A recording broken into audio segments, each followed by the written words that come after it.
Sobrang entertaining siya and educating. Kumbaga mabubusog ka talaga, mabubusog yung utak mo sa musical play na to. And first time ko actually, mahilig pa manood ng musical play, and first time ko yung ganitong very interactive siya. And sobrang enjoy, yes. Okay, ako naman po bukod sa story, parang sobrang ganda-ganda po ako sa songs. Ang galing niyo po, and na-amaze ako na na-incorporate yung K-pop. Oh. Actually, nung una parang hindi ko alam paano siya mangyayari. Pero yun, sobrang galing po.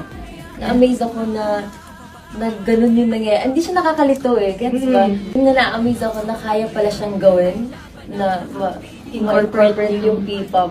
Alam na parang galaw. Alam na. Huwilaan namin, alin doon yung chorus.